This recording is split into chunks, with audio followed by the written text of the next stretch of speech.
and welcome to Relevant History. I'm Dan Toller. Just a couple of quick notes before we begin. First, since we last spoke, I've had the opportunity to appear on two other podcasts. One of those is the History Voyager podcast with Ben Kitchings. That is a relevantly new program that started as a deep dive into the Spanish influenza pandemic of the early 1900s and the parallels between the Spanish flu and today's current situation.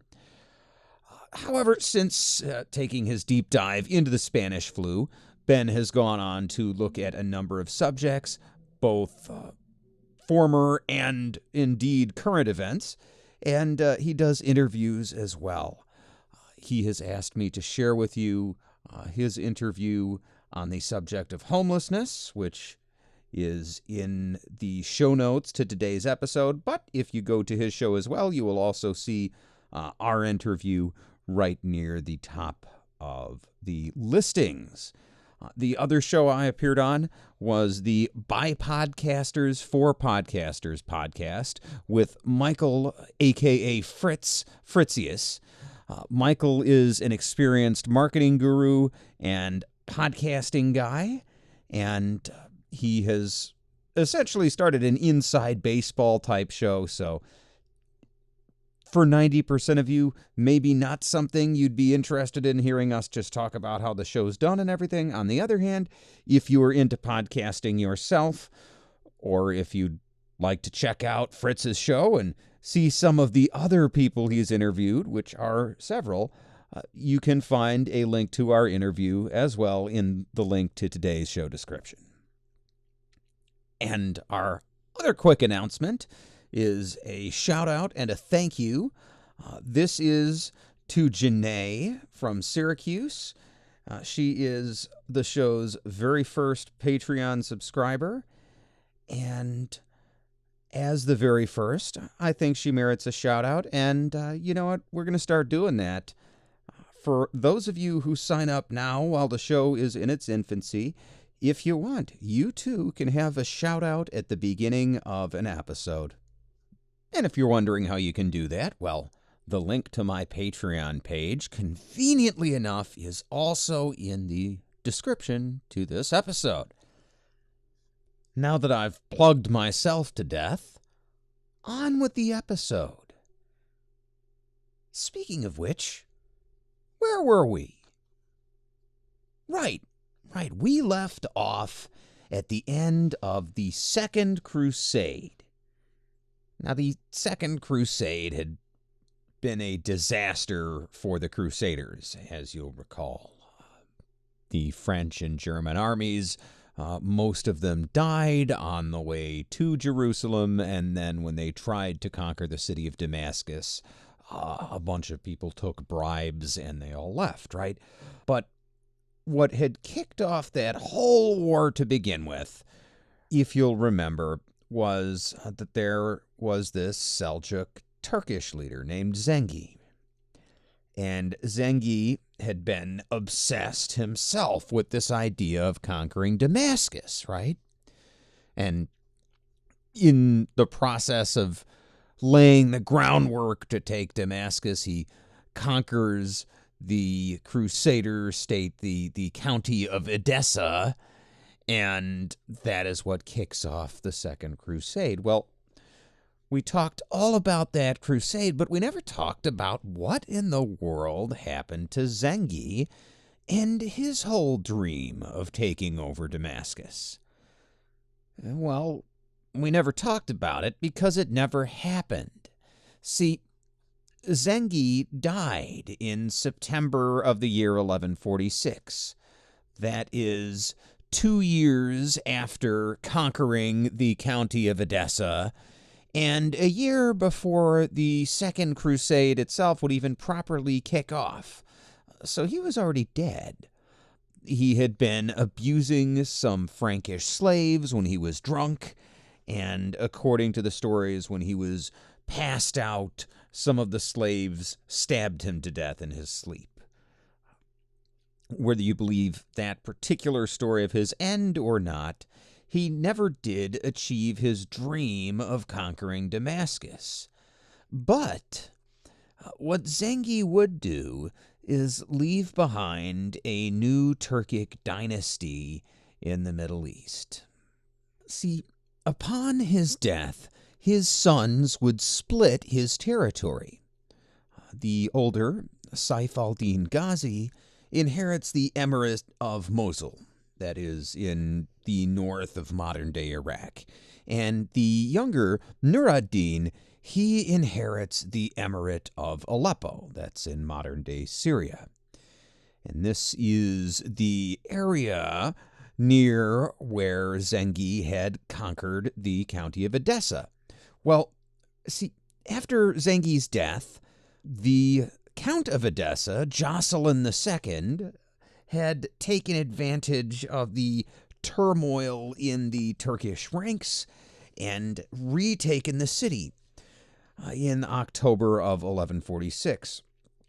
But Jocelyn has been unable to retake the citadel, right? So you have this walled city, and he's gotten inside, but then inside the city is a fortress, and the Turkish garrison is just sort of holed up inside this fortress, and Jocelyn sends for help from the county of Tripoli and from the kingdom of Jerusalem, and nobody sends help. And the next month, in November, Nur ad-Din has time to get together his relief army and show up, and Jocelyn is forced once more to surrender the city of Edessa. And incidentally, while Jocelyn himself is eventually allowed to go free, the residents of the city, most of them Armenians, are not so lucky. Nur ad-Din commits a massacre there to discourage the people of Edessa from supporting any further Crusader efforts. This complete failure of Jocelyn to sort of take back the county of Edessa, by the way, it explains why, when you look at the Second Crusade, a year later, none of the Crusaders even tried or made any serious effort to take Edessa back. Right? They were all down by Damascus. Why? Because Jocelyn had just been beaten in Edessa again. Nobody really thought that was a good place to try and conquer. And incidentally, in 1149, this new Muslim emir in Aleppo, Nur ad-Din, well, he would be one of the Muslim leaders who was called upon by the emir of Damascus during the Crusader siege there. And as you'll recall, the Crusaders would do a pretty good job of defeating themselves by succumbing to bribery, and Nur ad-Din's help would not be needed at Damascus. But he had still been busy. In 1148, even as the First Crusade was raging, not content with ruling Aleppo and Edessa, Nur ad-Din had launched an assault of his own against the Principality of Antioch. If you'll recall, that is, at this point, the northernmost of the Crusader states along the coast of the Mediterranean, and it is ruled by Raymond of Poitiers. Right? That is the creepy uncle who had maybe successfully, maybe not, tried to seduce his niece, Eleanor of Aquitaine, who was the wife of the French king and Crusader leader Louis. Well, anyway, this guy, Raymond of Poitiers, had pushed back Nur ad-Din's invasion in 1148, and in 1149, Nur ad-Din would attack again. This time he would use a cavalry-heavy force. Right? Remember, he is still a Turkic leader, and the Turks love their cavalry, particularly their cavalry archers. And this force of about 6,000 men proceeds to besiege the border city of Inab. Now, Raymond leads an army in response, attempting once again to push Nur ad-Din out of the territory. And he doesn't do this alone. He does this teaming up with an assassin ally named Ali ibn Wafa. The assassins were a Muslim sect who were opposed to Nur ad-Din. They had sort of their own beliefs, and when they went to war, they were known primarily for killing high-level targets, sort of pinpointing them and killing them in secret, which is where we get our word assassination. And at this point, the assassins and Raymond of Poitiers, the leader of Antioch, well, they are allied. But even so, Raymond's force is not terribly numerous, right? It consists of roughly 400 knights and about 1,000 foot soldiers. Now, those knights in particular would have been very heavily armed and heavily armored, but that's not a lot against Nur ad-Din's 6,000 cavalry. But when this force first comes within sight of Nur ad-Din's scouts, and they report that, Raymond is coming with 1,400 men, well, Nur ad-Din assumes that this tiny force, it just has to be like the vanguard for a larger army, right? Now, Raymond's not really coming at him with 1,400 guys, is he? So, assuming that there's a larger force on the way, Nur ad-Din gives up the siege of Inab and withdraws. But Raymond is overconfident, and instead of camping in the city for the night, he camps out in the open field outside the city, ready to pursue Nur ad-Din further. And Nur ad-Din still has scouts watching Raymond, right? He's retreating, but he's keeping an eye out. He wants to know, is Raymond following me? How many guys does he really have? And these scouts start coming back to Nur ad-Din and saying, that 1,400 guys, that's the whole army. And so Nur ad-Din turns his army around, goes back, and surrounds Raymond's army in the night. And in the morning, they wake to find themselves surrounded, and almost all of Raymond's men are killed. Now, to his credit, Raymond does have the chance to escape and instead chooses to stay and make a last stand with his men, many of whom cannot get away. And incidentally, in this fight, yet another blow to the Principality of Antioch. Ibn Wafa is also killed, and that ends their alliance with the assassins. And the Battle of Inab does, in fact, really end the Principality of Antioch in all but name.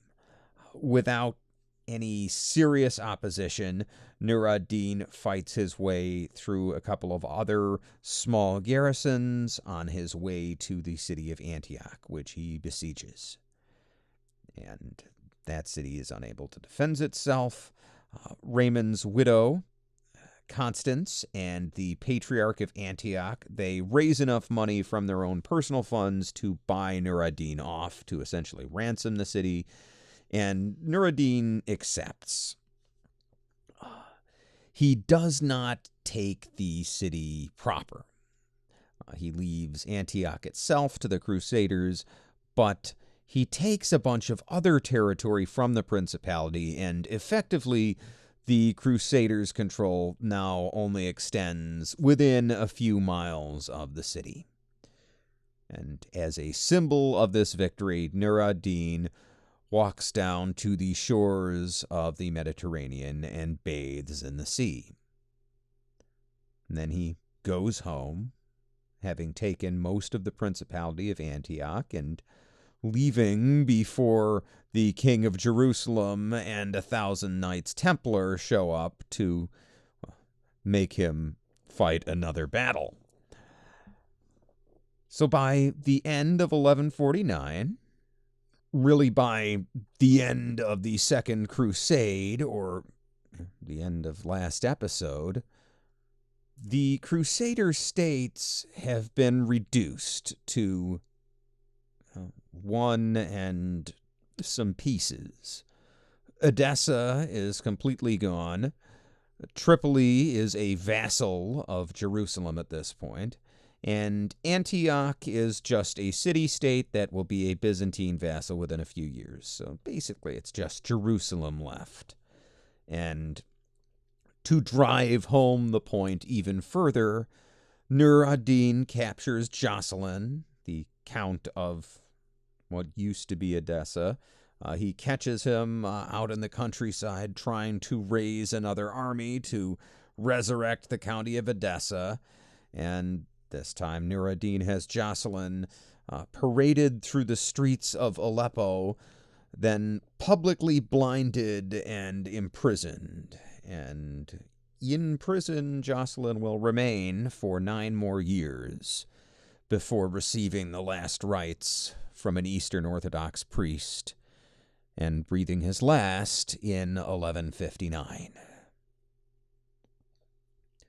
And 5 years after the Second Crusade, in 1154, Nur ad-Din would fulfill his father Zengi's lifelong ambition by conquering the city of Damascus. He would take advantage of a local leadership crisis and a rebellion in the city to seize control. And with that victory, all of Syria is now united under his rule.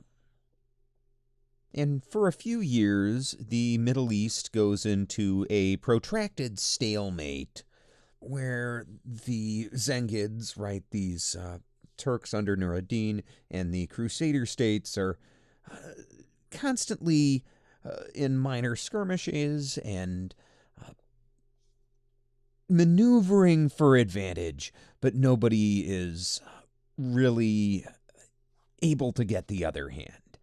And that remains the case until in the year 1163, something changes. King Baldwin III, the king of Jerusalem, dies. And he is succeeded by his brother, a man named Almaric, who quickly forms an alliance with Emperor Manuel of the Byzantine Empire. And together, both Almaric and Manuel decide to launch a joint invasion of Egypt. Now, this might sound totally bonkers, but it's not really. See, Egypt at the time is divided in a civil war. And there are 2 viziers, right? The vizier is sort of the head advisor to the Egyptian caliph and is, at this point in history, really the ruler in all but name. Well, now there are 2 viziers, and one has called for help from Nur ad-Din in this civil war, and the other side has appealed to Emperor Manuel and the Crusader states for help. Why would a Muslim power call upon the Crusader states, of all people, for help? The reason is, if you'll remember, Egypt at this time is under the Shia Muslim Fatimid dynasty, right? These are people who believe that Muslims should be ruled by a direct blood relative, a descendant of the Prophet. And in this case, they are ruled by descendants of Muhammad's daughter, Fatima, hence the name of the dynasty, the Fatimid dynasty. And meanwhile, the Zengids and most of the rest of the Muslim world at this time, these are Sunni Muslims, right? They believe in following a caliph who is also a worldly, a king, right? That the caliph should represent not necessarily just the bloodline of the prophet, but also the Muslim people in the real world. And this is a debate that's been going on within Islam for, at this point, a few hundred years. And so it would make sense that when facing aggression from a Sunni Muslim power, a Shia Muslim power might look for help from a Crusader state. Right? This is not necessarily just a two-sided conflict in the Middle East at this time. This is more of a three-sided and indeed multi-sided business. But the involvement of the Crusader states and the Byzantines and the Zengid Turks, that just prolongs the civil war in Egypt. Right? Neither side is ever able to get an edge. There's one point where, as a matter of fact, Nur ad-Din is successful, but then seeing that Nur ad-Din's generals are not going to leave the country, the winning vizier in Egypt switches sides and calls the Crusaders back in so as not to be conquered by the Zengids. It's all very involved. But suffice it to say that neither side, neither the Crusaders nor the Zengids, during this time is ever able to really gain some advantage. And part of that's because also they keep getting distracted by events back up in the Levant, right? They're dueling for advantage in Egypt. Well, there's still friction on the border between Jerusalem and Antioch and Tripoli and the Muslim territories in Syria. So there are times where conflict, breaks off down in Egypt and armies go marching up to Syria and then start fighting there. It can be a confusing period to track, but in 1167, there is a battle that's a little bit more decisive, and that is the Battle of Al-Babain. Now, Al-Babain is located right outside of Giza in Egypt. So picture, if you will, a battle fought between Crusaders and Turks, with the pyramids in the background. Because that's what we're dealing with here, and the Crusaders are led by none other than King Almaric himself. And the Zengid general, a man named Asad al-Din Shirkuh, uses the classic Turkish feigned retreat maneuver. We've covered this one in a couple of previous episodes, right? The Turks were famous for it. The Mongols would be famous for it later. It repeats itself over and over throughout history, but it always seems to work. And what Shirkuh does is he orders the troops in the center of his army to pretend like they're scared and they're running away. Right? They have a feigned retreat, and a bunch of the Crusaders start chasing after these retreating troops and end up getting separated from the main Crusader body. Now, under ideal circumstances, then, if you're one of these cavalry archer armies, you can sort of defeat your enemy piecemeal. That doesn't quite work out at Al-Babain. It ends up being a set of smaller skirmishes as different isolated groups of the armies fight against each other. In some areas, the Crusaders win. In some areas, the Zengids win. But ultimately, this battle is more costly for the Crusaders than it is for the Zengid Turks. And it all but ends Crusader efforts in Egypt. Now, Almaric himself would make one more go at it. The Knights Hospitaller, one of the orders of crusading monks, would convince him to march down to Cairo to try and conquer the Egyptian capital in one stroke. But Along the way, he stops to sack a city, and while he is doing so, his men massacre a whole bunch of Egyptian Christians. This is in the year 1169. And, well, Almaric was going to need the support of those Egyptian Christians if he was going to control the territory after taking it. And after what just happened, it doesn't look like he's going to get that kind of help. So he and his army withdraw, and that is that. And like it or not, at this point, the Egyptians are now firmly in the hand of Nur ad-Din's armies. These armies are still led by that general, Asad al-Din Shirkuh, who we'll just call Shirkuh. And the Egyptians try and bargain with him. The victorious vizier, a man named Shawar, offers Shirkuh 30,000 dinars to leave the country. Those are fairly large gold coins. That's several $1 million. That's a lot of money. And Shirkuh refuses to leave the country.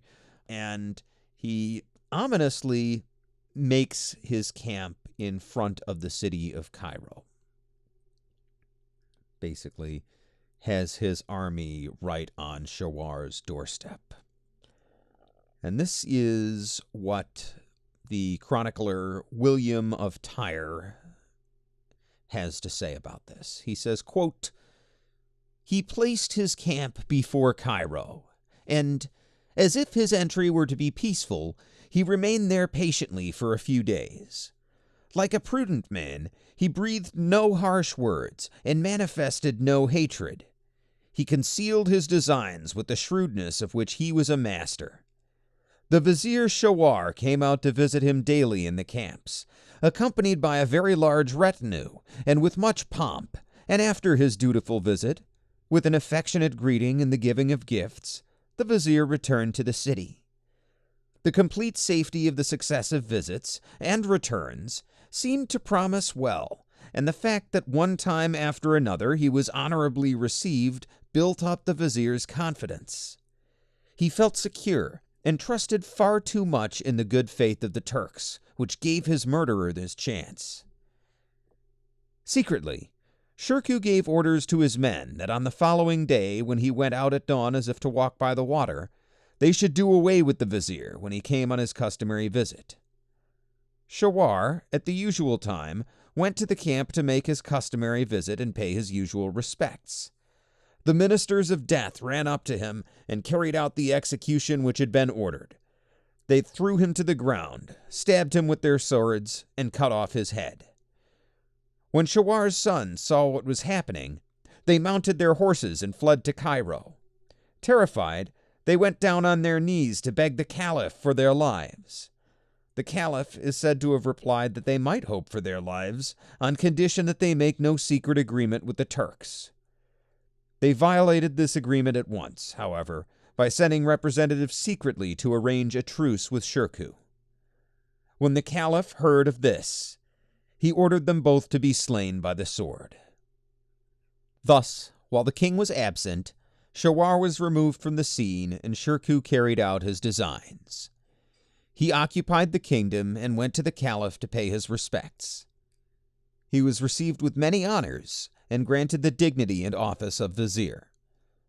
Thus he acquired power by the sword and seized all of Egypt for himself." Unquote. So basically, what Shirkuh did was made friends with the Egyptian vizier, then killed him, and then got his sons to betray their vow to the Egyptian Caliph not to make any deals with him, so that the Caliph killed the vizier's sons, and Shirkuh himself simply goes to the Caliph and presents himself, and the Caliph wisely makes Shirkuh his vizier.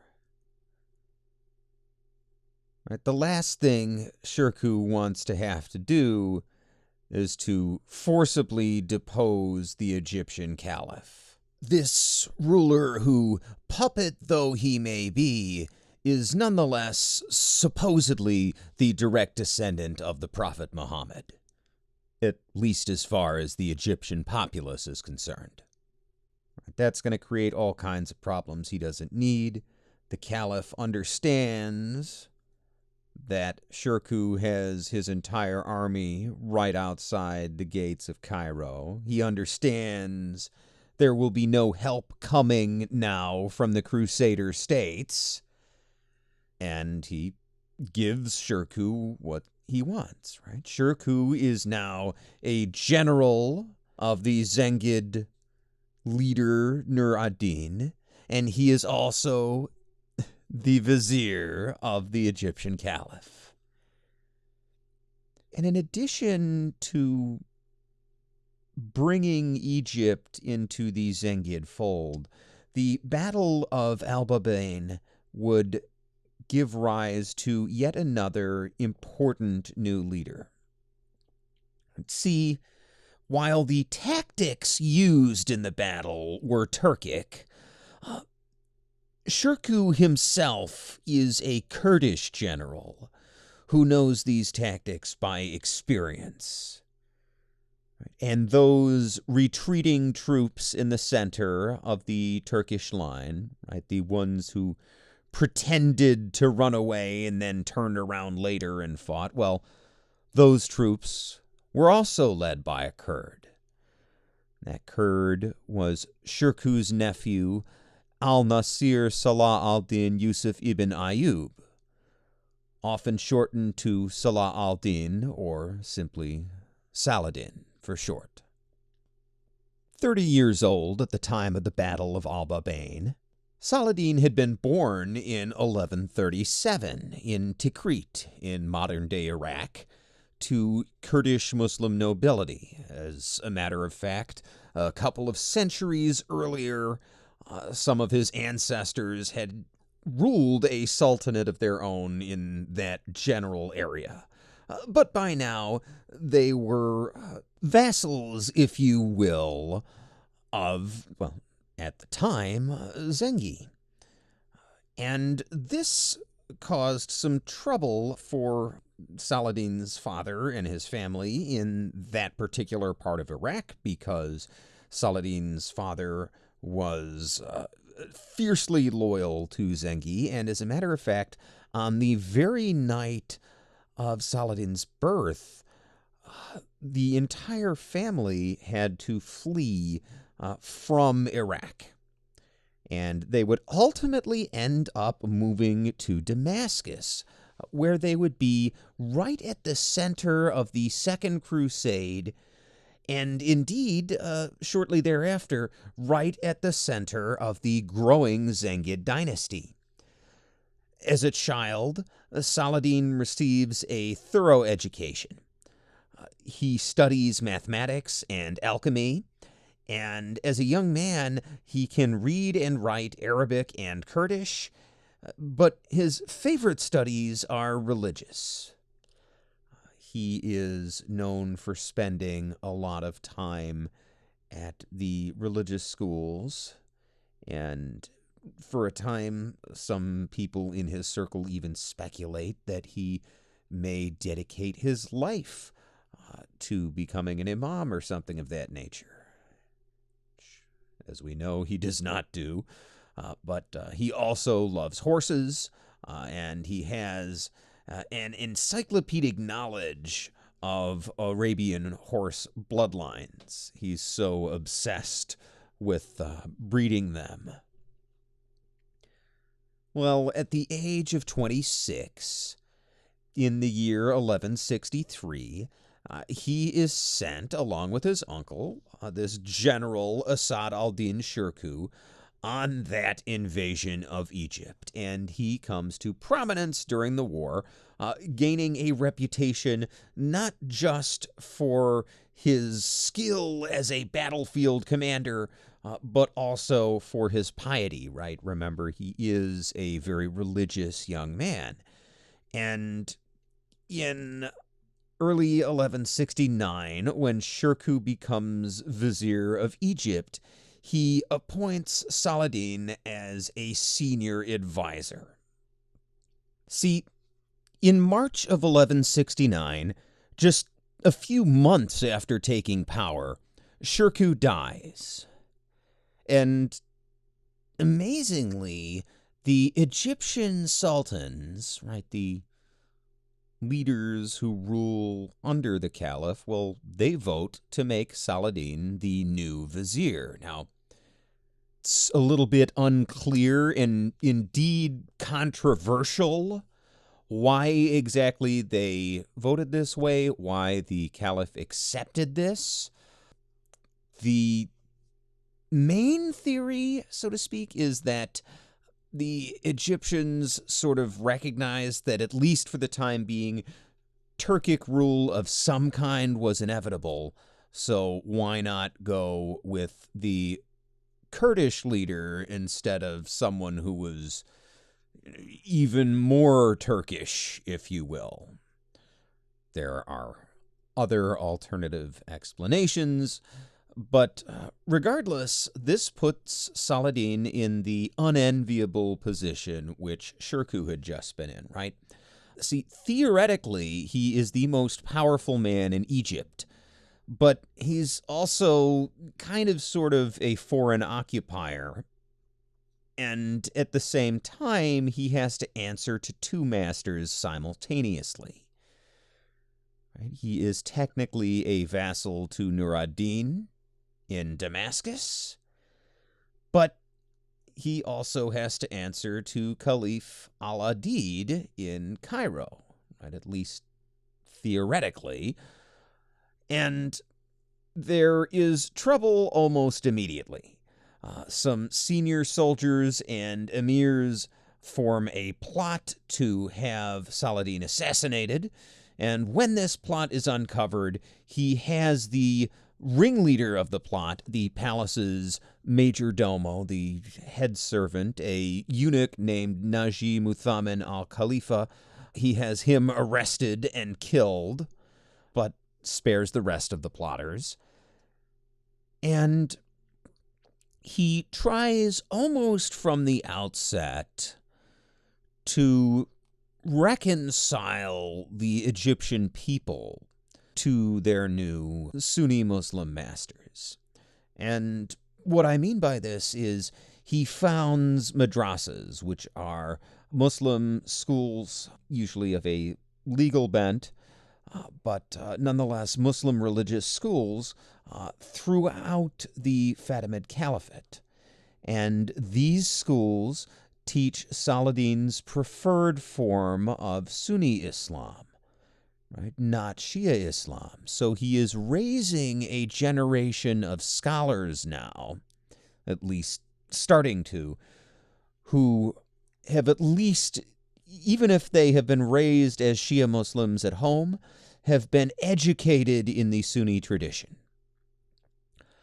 But the founding of the madrasas itself is not without controversy. See, a large portion of the Egyptian army is made up of 50,000 black African soldiers. Now, these soldiers are fervent Shiites, and they absolutely refuse to live under Sunni rule. It's just not going to happen. So Saladin has to put down this revolt. He's able to take advantage in part of the fact that he's near Cairo. He has more access to food and supplies and things of that nature. And after putting down this revolt, he takes the opportunity to replace several of these African military units outright with his own Syrian troops. Right? Not only does this increase his hold on the country, but by getting rid of local Egyptian troops, it also puts the caliph in a bind, because these new troops, not only are they not Egyptian, but almost all of them are Sunni Muslims, so they don't even recognize the Egyptian caliph's religious authority. And finally, Saladin goes after the government bureaucracy. He fills the major government posts with his own family members, gives his father, Ayub, a major government position. He fills as many civilian posts as possible with people who are loyal to him. And this gives him control of civilian as well as the military government. And through his madrasas, he's able to start establishing a system of Sunni jurisprudence that's going to interpret the laws more in his favor, which is also going to give him an edge. But that's what's just going on in Egypt, right? What is Saladin going to do for his other master, Nur ad-Din? Well, in 1170, he's going to participate in joint military operations with Nur ad-Din against the Kingdom of Jerusalem. His forces will besiege the city of Darum, and when King Almaric's relief force gets close to the city, Saladin withdraws and he sacks the city of Gaza. And he collects a bunch of booty and damages the city and harasses the Crusaders without actually, putting his men at any serious risk and engaging in any pitched battle. Right. This is the kind of low-level warfare that is what happens most years during the Crusader era, is this kind of, low-level harassing and raiding. And a year later, in 1171, plans are afoot for similar operations against the Kingdom of Jerusalem. But then Saladin suffers a personal tragedy. His father dies in a horseback riding accident, and he has to withdraw from the campaign before it can really get going. And this withdrawal from the campaign makes Nur ad-Din suspicious of Saladin's loyalty. So he decides he's going to test Saladin. And he demands that Saladin abolish Shia rule in Egypt and make Sunni Islam the official state religion. Now, Nur ad-Din sends this command in June, but Saladin does not act until September, and it's not hard to understand why. See, if Saladin does this is not just a religious statement, right? This would be a statement that the Fatimid Caliph in Egypt is illegitimate, right? It would also be a political statement, basically a statement of open rebellion. Well, on September 13th, 1171, something really convenient happens. Fatimid Caliph Al-Adid dies. And depending on who you ask, he may or may not have been poisoned. Now, whether he was or was not poisoned is more or less beside the point. See, what is far more important is that 4 days after the caliph's untimely and unfortunate demise, when Friday sermons are read throughout the Egyptian caliphate, they are read in the Sunni form, not the Shia form.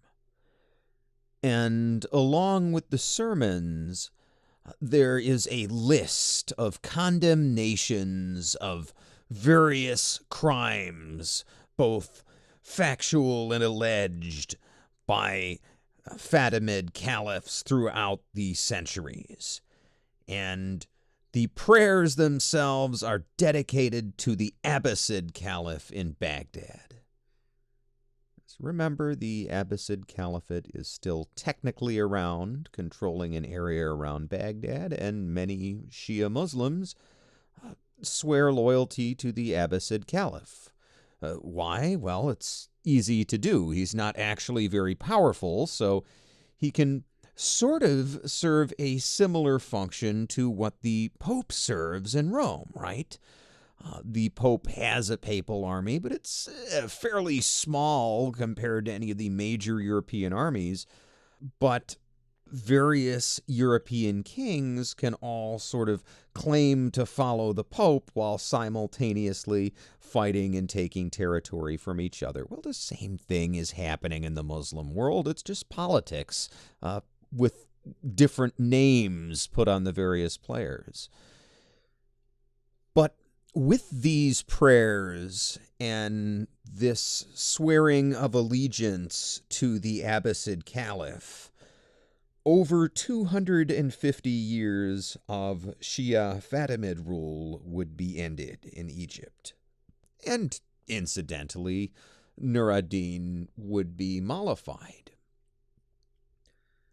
A couple years later, in 1173, Saladin would fight off a Nubian invasion from the south.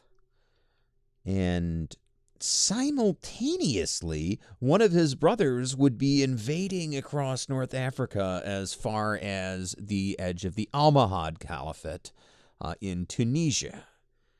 Right? That gives you some idea of how Saladin has improved conditions in Egypt.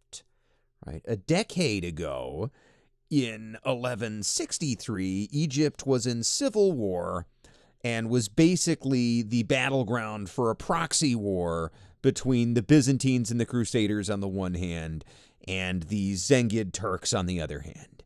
And here we are in 1173, and Saladin is fighting off an invasion from the south, from the Nubians and African people.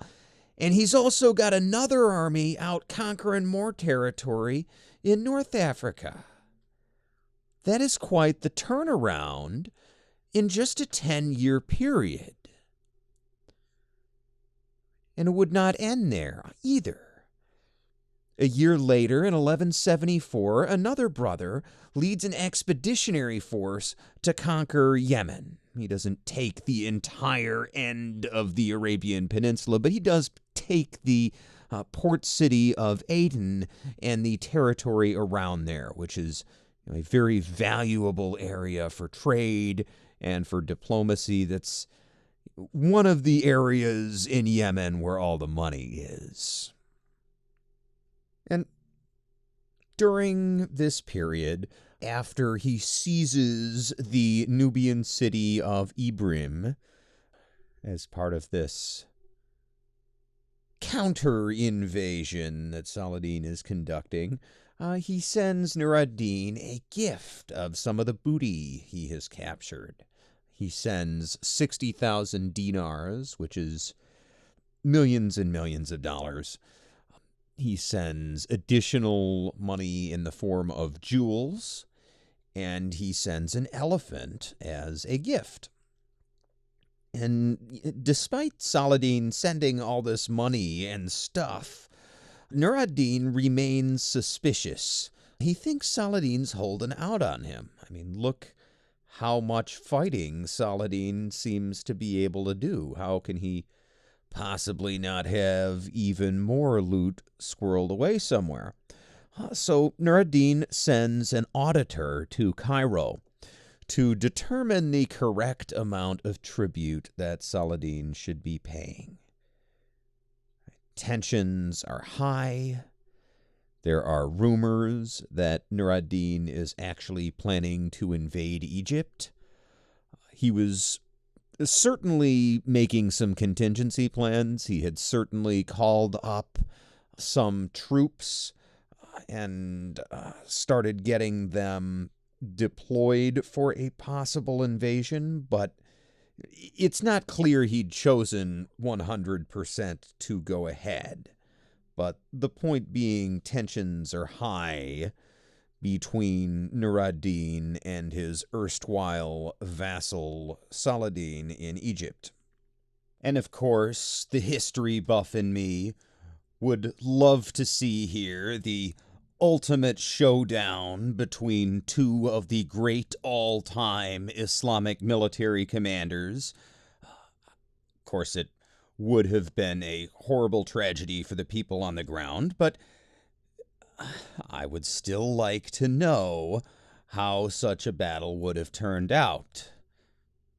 Well, we don't really know because before anything can come of all this, Nur ad-Din gets a tonsil infection, and he dies from this tonsil infection in May of 1174. He's surprisingly young. He was only in his 50s at the time.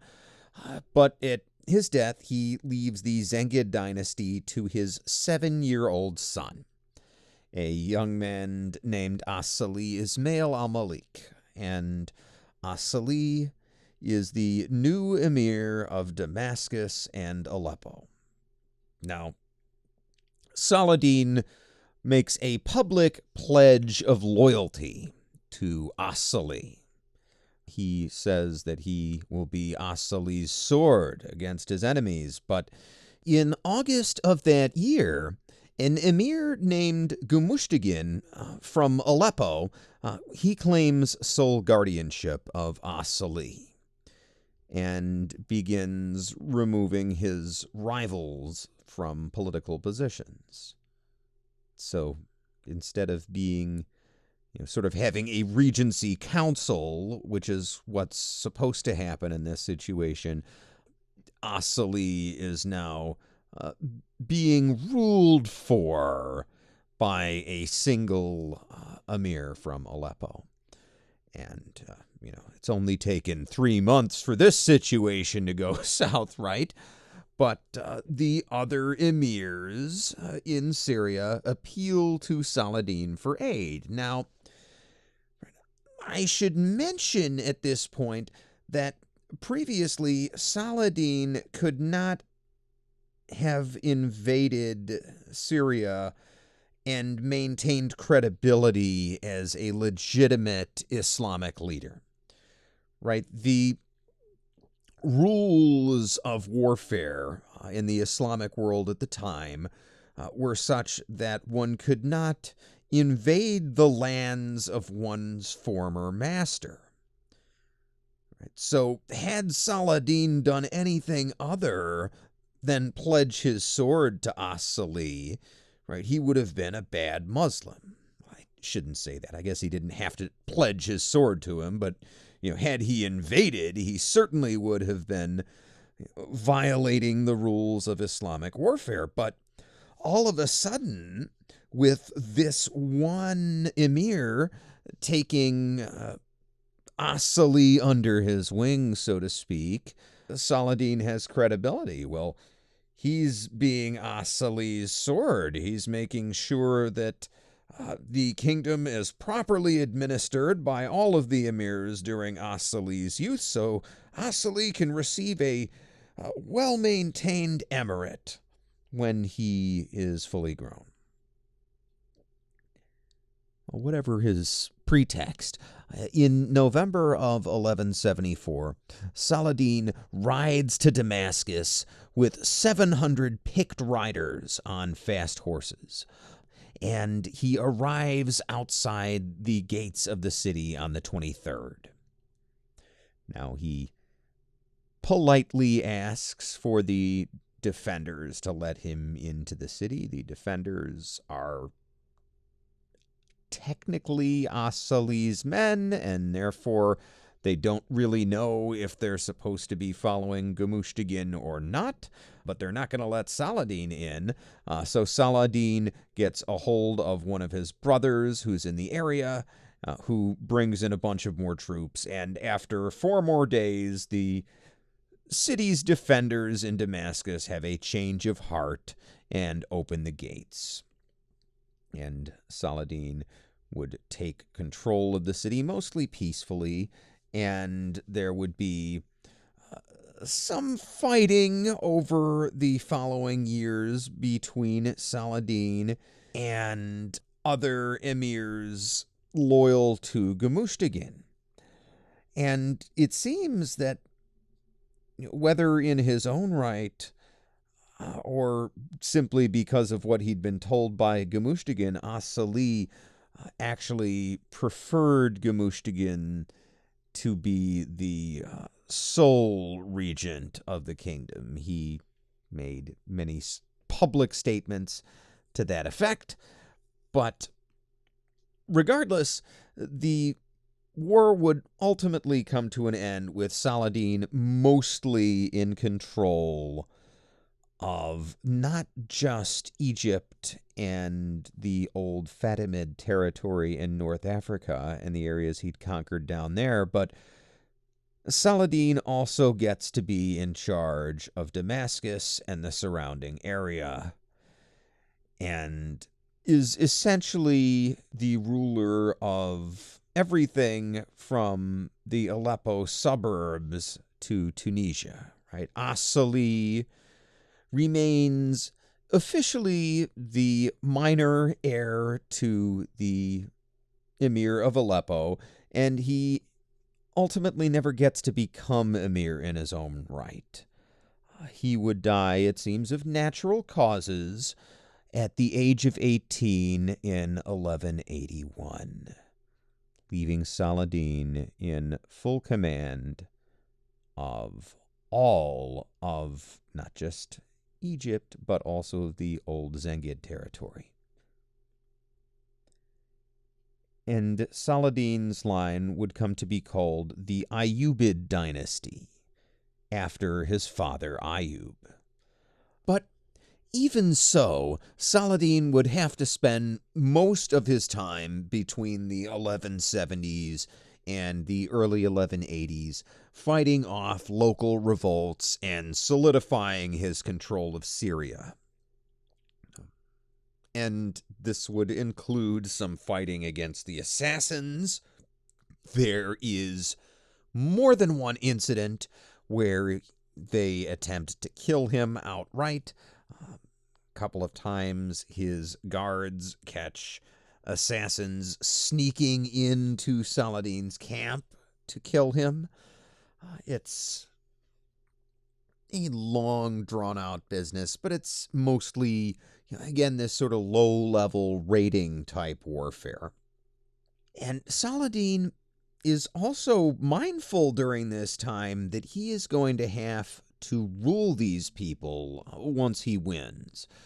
In one incident, he famously takes all the booty from a successful siege, divides it up equally, and then gives it out to the captured defenders of the besieged city and sets them free. And this type of generosity earns him a lot of loyalty and goodwill from the Syrian people. But in the meantime, right, he's still engaging with all these low-level fights and revolts. You might be wondering why the Crusaders aren't taking more advantage of this. And the reason is that almost at the same time Nur ad-Din dies in 1174, so does King Amalric of Jerusalem. And he leaves the kingdom to his 13-year-old son, a nephew named Baldwin IV. Okay, so Jerusalem's got a young leader, but he's 13. He's not 7 like As-Salih, right? But Baldwin is known to history as Baldwin the Leper. And this is not a misnomer, right? When people say this, they mean it literally. Now, leprosy is a bacterial infection, which is why you don't see it today really in the developed world. Well, if you do see it, it's cured with a round of antibiotics, right? And where you see it in the developing world, anywhere you find it, as soon as that society gets any kind of decent healthcare system, it goes away. But back in these days, before antibiotics, leprosy was incurable. And this is an infection that first attacks your nervous system. And after attacking nerves, particularly starting in your extremities, the bacteria actually starts to cause your flesh to rot away. You eventually have to have limbs amputated, and the disease will progress until the person inevitably dies. And this is how the situation is described by William of Tyre, our historian who we relied on so much in the last episode. Well, he was getting up there in years by this point, but he was actually present. And this is what he has to say of the young King Baldwin. Quote,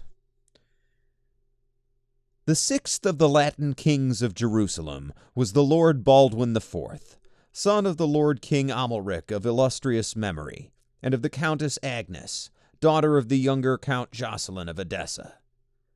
While Baldwin was still a boy, about 9 years old, and while I was still Archdeacon of Tyre, King Amalric put him in my care, after asking me many times, and with a promise of his favor, to teach him and to instruct him in the liberal arts. While he was in my hands, I took constant care of him, as is fitting with the king's son, and I both carefully instructed him in literary studies and also watched over the formation of his character. It so happened that once when he was playing with some other noble boys who were with him, they began pinching one another with their fingernails on the hands and arms, as playful boys will do.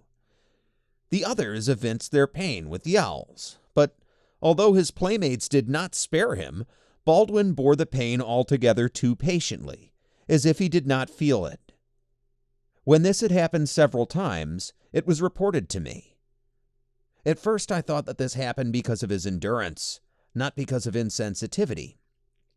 Then I called him and began to ask what was happening. At last I discovered that about half of his right hand and arm were numb, so that he did not feel pinches or even bites there.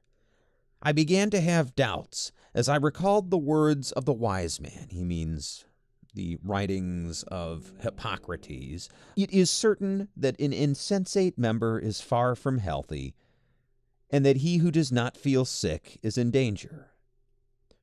I reported all this to his father. Physicians were consulted and prescribed repeated fermentations, anointings, and even poisonous drugs to improve his condition, but in vain. For, as we later understood more fully as time passed, and as we made more comprehensive observations, this was the beginning of an incurable disease. I cannot keep my eyes dry while speaking of it, for as he began to reach the age of puberty, it became apparent that he was suffering from that most terrible disease, leprosy. Each day he grew more ill. The extremities and the face were the most affected, so that the hearts of his faithful men were touched by compassion when they looked at him. Baldwin was adept at literary studies. Daily he grew more promising and developed a more loving disposition. He was handsome for his age, and he was quick to learn to ride and handle horses, more so than his ancestors. He had a tenacious memory and loved to talk. He was economical, but he well remembered both favors and injuries. He resembled his father not only in his voice, but in his whole appearance. He was also like his father in his walk and in the timbre of his voice. He had a quick mind, but his speech was slow. He was, like his father, an avid listener to history, and he was very willing to follow good advice. Baldwin was scarcely 13 years old when his father died. He had an elder sister named Sibylla, born of the same mother. She was raised in the convent of St. Lazarus at Bethany by Lady Evetta, the abbess of the convent, who was her father's maternal aunt. When Baldwin's father died, all the princes of the kingdom, both ecclesiastical and secular, assembled. All were in agreement as to what they wanted, and Baldwin was anointed and crowned solemnly and in the usual fashion in the church of the Lord's Sepulchre on the 15th of July, 4 days after his father's death, by the Lord Amalric of good memory, the Patriarch of Jerusalem, in the presence of the archbishops, bishops, and other prelates of the church." Unquote. Now, despite being universally acclaimed as king, Baldwin IV is not expected to live for long, right? Remember, he has leprosy at a time when it is an incurable progressive disease. But he does surprise everybody by living for several years. Now, for the first 2 years of his reign, until 1176, his cousin, Raymond of Tripoli, is regent. And as soon as he becomes regent in 1174, Raymond's first act is to sign a truce with Saladin. And when Baldwin comes of age in 1176, his first act is to revoke that truce. Probably a little bit of showing his independence is what's going on there, right? He is demonstrating that he is no puppet, and he might be 15 years old, but he is now in charge in Jerusalem. But this act does unleash several years of low-level skirmishing between Saladin and the Kingdom of Jerusalem. Baldwin, for obvious reasons, never marries in his own right, but during this time, there is some drama with his sister Sibylla, right? The sister who was raised at that convent. Well, especially given the fact that he himself is not going to produce an heir, Baldwin needs Sibylla to have a child, and he needs her to have one quickly, and he makes sure that she gets married. And she does have a son who she names Baldwin V. But during one of these skirmishes with Saladin's troops, Sibylla's husband is killed, and she becomes a widow. And it is at this point that a character named Guy of Lusignan enters the stage. Now, Guy is a French knight. He is a relatively young French knight, and he has royal connections. His father is friends with King Louis, so he's a pretty good person for Sibylla to get married to, at least Baldwin thinks at the time. So Baldwin helps to arrange this marriage, but over the next few years, Baldwin begins to decide that Guy is maybe not the right choice to be raising his heir and to potentially be the regent of the kingdom if he dies before little baby Baldwin V is old enough to be king himself. Guy is almost certainly going to be in charge of the kingdom, at least for a while, and Baldwin decides that Guy is weak. Now, understand that when Baldwin IV says that you're soft, this is coming from a guy who has his retainers carry him into battle on a stretcher, even when he's too sick anymore to actually do any fighting or ride a horse. There's a famous painting of Baldwin IV sitting in his stretcher and, raising his sword, leading his men. So he's anything but soft. But he ultimately goes so far as to try to force Guy and Sibylla to annul their marriage. But Sibylla appears to have actually been in love with Guy. See, the two of them go and hide in the fortress of Ascalon. This is a place where they can essentially lock themselves in and just refuse to go to any of the annulment proceedings. Oh, and they have little Baldwin V locked up with them, so they have some bargaining chips here. Now, I'm not going to go into the entire history of these few years, but suffice it to say you could do like an entire AMC or BBC television series just on this period. Right? The Crown Jerusalem edition. Right? There's a whole lot of drama going on, but Baldwin ultimately makes a peace treaty of his own with Saladin, ushering in a few years of peace in the Kingdom of Jerusalem. And he gets around the drama with Guy and Sibylla altogether. See, he simply puts it in his will that Raymond of Tripoli, the man who was regent for him, well, Raymond of Tripoli is now to be Baldwin V's regent, if anything should happen to Baldwin IV, which it's probably going to, and indeed does, in 1185. King Baldwin IV does succumb to complications from his leprosy. And Raymond of Tripoli is again in charge of Jerusalem, right? We don't have to worry about Guy ever being regent or, God forbid, king, right? We're going to have Raymond as regent, and then eventually young Baldwin V will be old enough to take the throne himself. At least that's what we think is going to happen. But the infant Baldwin V is sickly in an era when childhood disease claimed many, many lives, and he is dead within the year. Well, with Baldwin V dead, there's a little bit of a problem. See, Raymond was the regent for Baldwin, but upon his death, the crown does not go to Raymond, it goes to his nearest blood relative, who would be Sibylla.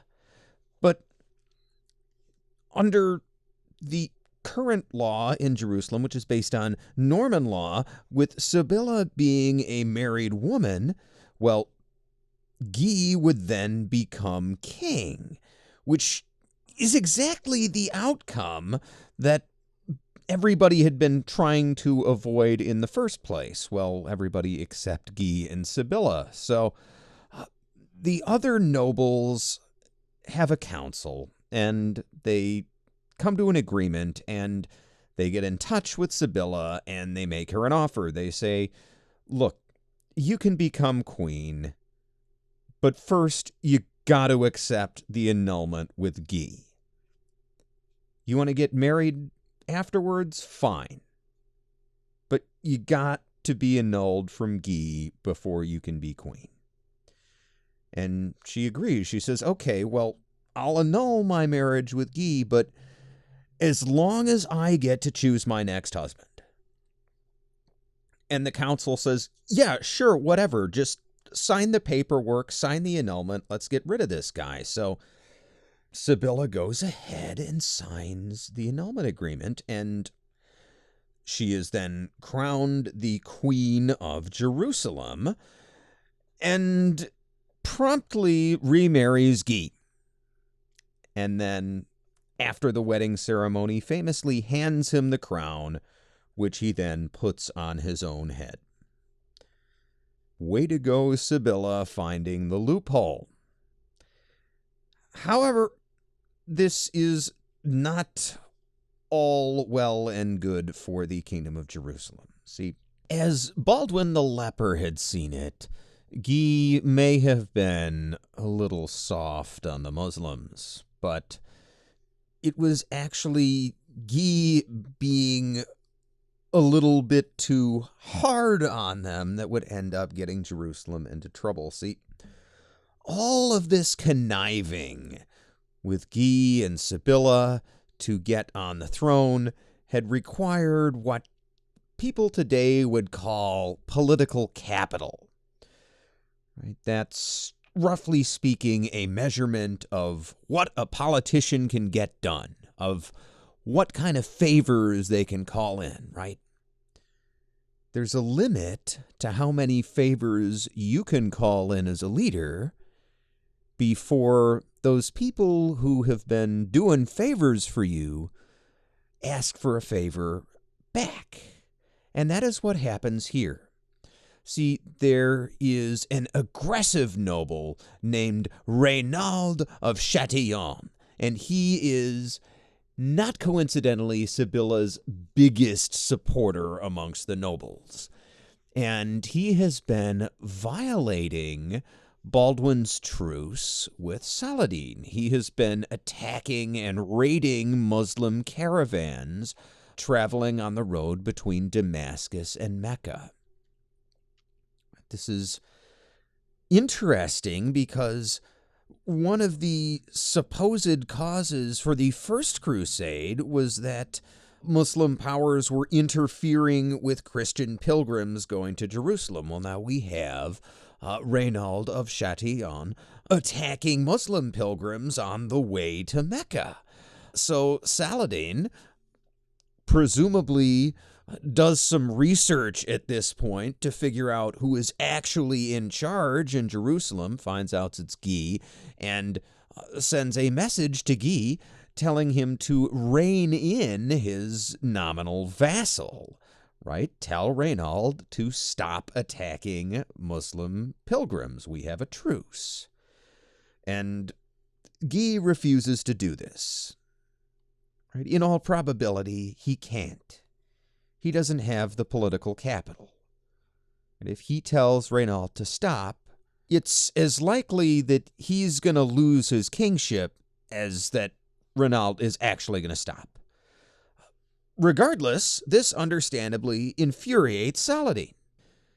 Here, Guy is the new king of Jerusalem with his vassal violating the truce, and he's not going to do anything about it. So Saladin begins preparing his army to attack the kingdom of Jerusalem. And it looks like Jerusalem's not going to get much help on this one. Raymond of Tripoli stands aside. He renews his peace treaty with Saladin, and in the process, he is effectively breaking his oath of fealty to Guy, but what's he supposed to do? Tripoli is a tiny, tiny kingdom, and frankly, this is all Guy's fault.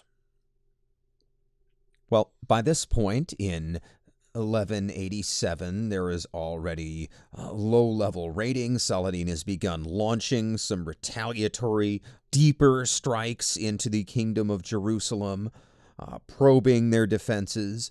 In one case, 100 Knights Templar and a similar number of the Knights Hospitaller are killed in a chance encounter. More importantly, at this encounter, the Grand Master of the Knights Hospitaller is killed, and the Grand Master of the Knights Templar barely makes it out alive. And this was just a chance encounter. Even so, the slaughter causes Raymond to have a change of heart, and rather than the county of Tripoli standing aside, he is going to stand with Guy. So he goes to make peace, and he leaves his wife Esquiva in charge of the fortress of Tiberias. This is a fortress in modern-day Israel, which is in the very southern end of the county of Tripoli, right on the border with Jerusalem. And Raymond thinks that Esquiva will be safe there, but as it turns out, Saladin learns that Raymond has decided to stick with Guy after all, so he lays siege to that very fortress, the fortress at Tiberias.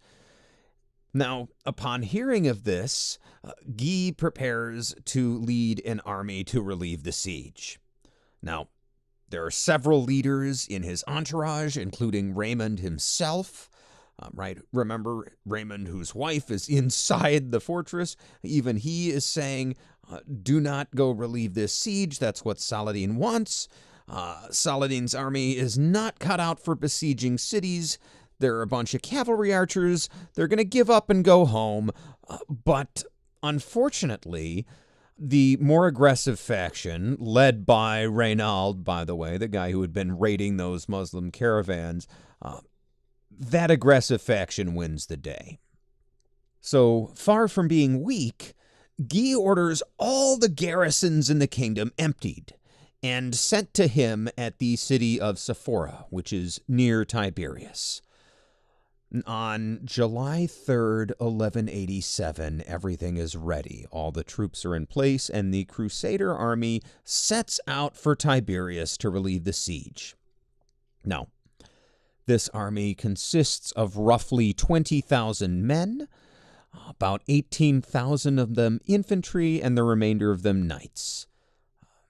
Saladin has somewhere between 20 and 40,000 men. That number's less clear, but they're not as heavily armed, and don't forget the Crusaders are expecting there to be a garrison and some soldiers inside the fortress as well. It's not undefended, so the fact that there are less of them than there are of Saladin's troops is not as intimidating as it would seem at this point. But the journey from Sephora to Tiberias involves crossing a short stretch of open desert. This is about 8 miles of dry land, and there is one spring along the way in the village of Hattin. So the plan is to march the 6 miles to Hattin, camp overnight, and have a place to get a drink, water the horses, and then in the morning wake up, and instead of being 8 miles from the battlefield, you're only 2 miles away from Tiberias at that point. You can go relieve that siege pretty easily. But even as soon as the Crusaders set out from Sephora, they start to be harassed by Saladin's horse archers. They're not just going to walk all of this way to Tiberias unmolested. No. Here is the account of a writer named Ernul, who was a squire present for the march. Ernul says, quote, "They left the springs of Saphira to go to the relief of Tiberias. As soon as they had left the water behind, Saladin came before them and ordered his skirmishers to harass them from morning to midday. The heat was so great that they could not go on so as to reach water. The king and all his men were too spread out and did not know what to do. They could not turn back, for the losses would have been too great. He sent to the Count of Tripoli, who led the vanguard, to ask his advice. The message came back that he should pitch his tent and make camp. The king gladly accepted this bad advice, though when he gave him good advice, he would never take it." Unquote. And what Ernul is saying here is, right, Raymond had recommended against relieving the siege, and Guy went and did it anyway, and that's bad. And now Raymond recommends making camp, and Guy does it and goes along with him, and that's also bad. Regardless, the Crusaders set up camp on one half of a split volcanic mound. It's 2 lumps of ground with sort of almost a scalloped area between them. And that is the top of a very, very, very ancient, very, very long dead volcano. It's just a volcanic mound these days, called the Horns of Hattin. And where the Crusaders are camped is almost within sight of the wells at Hattin. But Saladin already controls the town.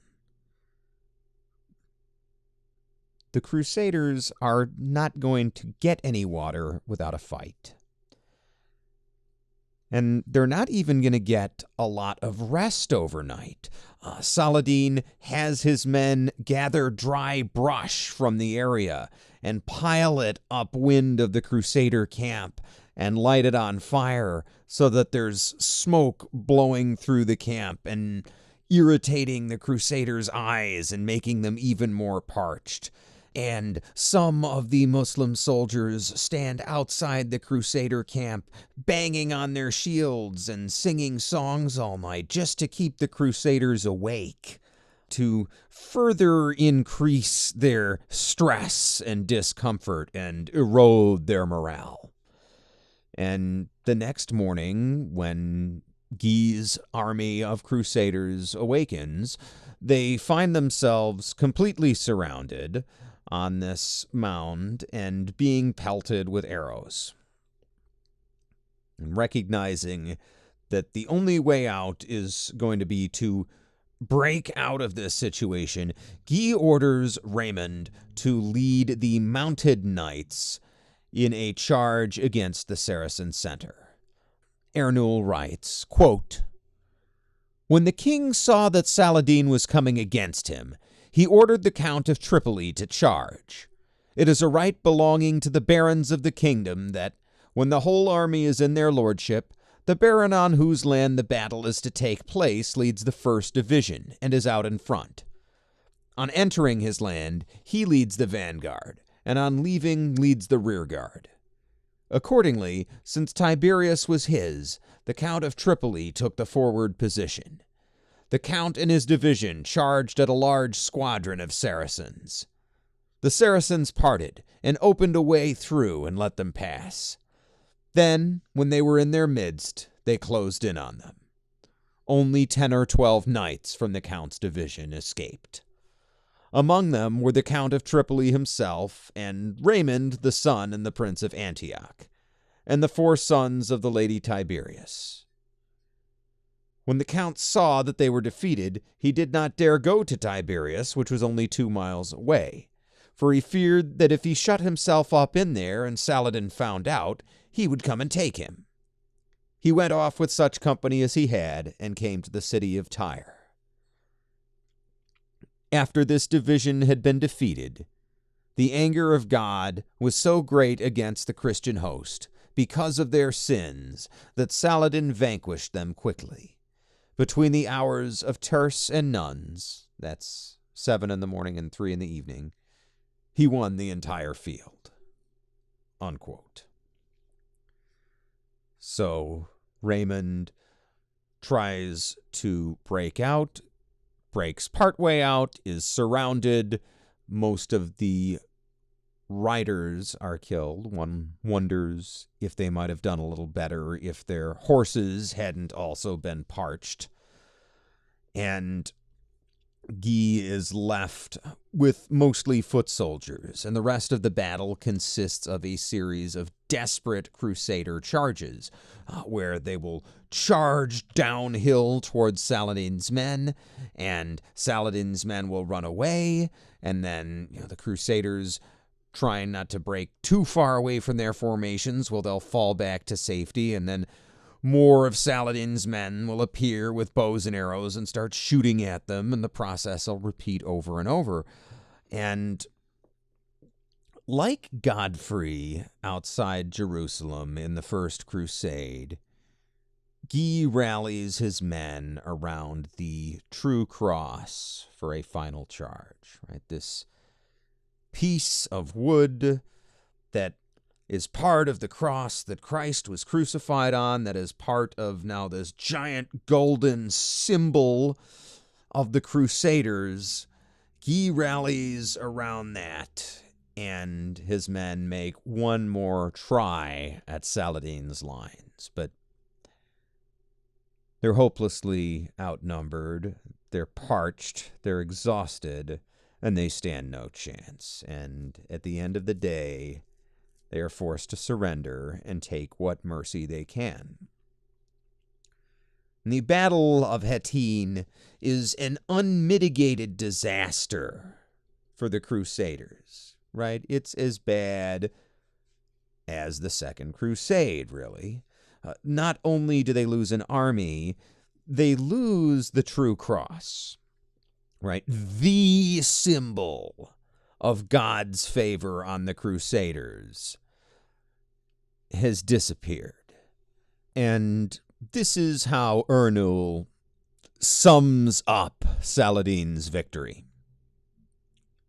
Quote, "He captured the king, the master of the temple, Prince Reynald, the Marquis William, Amory the Constable, Humphrey of Tauron, Hugh of Jubail, Plivian, Lord of Botron, and so many other barons and knights that it would take too long to give the names of all of them. The Holy Cross was also lost. Later, in the time of Count Henry, a brother of the temple came to him and said that he had been at the great defeat and had buried the Holy Cross and knew where it was. If he could have an escort, he would go look for it. Count Henry gave him an escort and his permission to go. They went secretly and dug for 3 nights, but could not find anything. Then he went back to the city of Acre." Unquote. And so the true cross, much like the Ark of the Covenant, disappeared from history. And as for King Guy, well, after the battle, Saladin would magnanimously offer him a drink of water, a sign that his life was to be spared. And we have this account from the Arab historian Ibn Fadlallah al-Umari. Quote, "When the battle had come to an end, the Sultan sat down in a tent. The king of the Franks was brought in, and the Sultan asked him to sit down at his side. The king was very hot and thirsty, and the Sultan gave him snow-covered water to drink. And the king of the Franks gave some of it to the prince, Reynald, Lord of Carrick." That's the Reynald who had been raiding Saladin's caravans and pilgrims. "And the Sultan said to him, 'This damned man did not drink water with my permission. If it had been so, he would be safe.' The Sultan then spoke to the prince, and rebuked and scolded him for his breach of faith and his attempted attack against the 2 sacred famous cities. The Sultan himself rose, and with his own hand he cut the prince's neck. A violent fear seized the king of the Franks, but the Sultan reassured him." Unquote. So Saladin takes revenge on Reynald, but spares Guy. And so it would go with most of the Crusader soldiers, almost all of whom were allowed to live. The knights and nobility, of course, are held for ransom. And the Knights Templar and the Knights Hospitaller are executed to a man because of their vows as holy warriors. Then in the aftermath, Saladin proceeds to capture several nearby settlements. Remember, Guy had stripped the garrisons from Jerusalem's cities and fortresses to put together his army. And by September 20th, 1187, Saladin's army of 20,000 have besieged 4,000 Crusaders in the city of Jerusalem. The city, already packed with refugees from other towns that Saladin has taken, well, they have no choice but to surrender on October 2nd. Now, the kingdom of Jerusalem itself would remain for some years yet. It would retain some land around the Mediterranean coast, but the Crusaders would be expelled from the city of Jerusalem itself. That city would be ruled by Saladin's new Ayyubid Caliphate. And we haven't heard the last of King Guy either. See, Guy would be released, ransomed from Damascus a year later. And he would attempt to restore his kingdom of Jerusalem. His actions and the response of the Christian West would kick off the Third Crusade, where we'll see more of Saladin and his Ayyubid Sultanate. These events would ultimately lead to the complete destruction of the remaining Crusader states. And that's why they're relevant.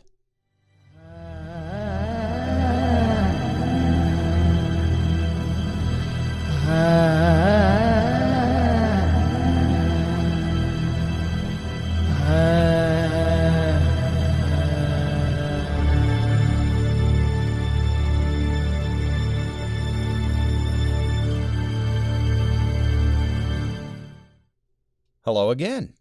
It's Dan, and I'm here to ask for your help. See, we're trying to promote this show and get the word out to as many people as possible, so if you have a minute, please share on your favorite social media. Send a link to the episode or even to our website at dantollerpodcast.com. That's Dan, T-O-L-E-R, podcast.com. If this is your first time listening to the show, don't miss a future episode. You can subscribe on Apple Podcasts, formerly iTunes, Google, Spotify, or just about any other service you want to listen to a podcast on. You can find an RSS link as well as a link to all these other services again at dantollerpodcast.com. If you want news on the latest episodes or anything that is upcoming in the world of relevant history, you can find us at Dan Toller Podcast on Twitter or at Dan Toller on Facebook. Finally, if you've got a few dollars and you'd like to provide some financial support to the show, you can find us at patreon.com/Dan Toller Podcast. Alternatively, you can also support the show at subscribestar.com. You can find us there at Relevant History. And for everything else, including links to interviews and my blog, which may or may not ever get updated, once again, Dan Toller Podcast, Dan, T-O-L-E-R, podcast.com. Thanks for listening.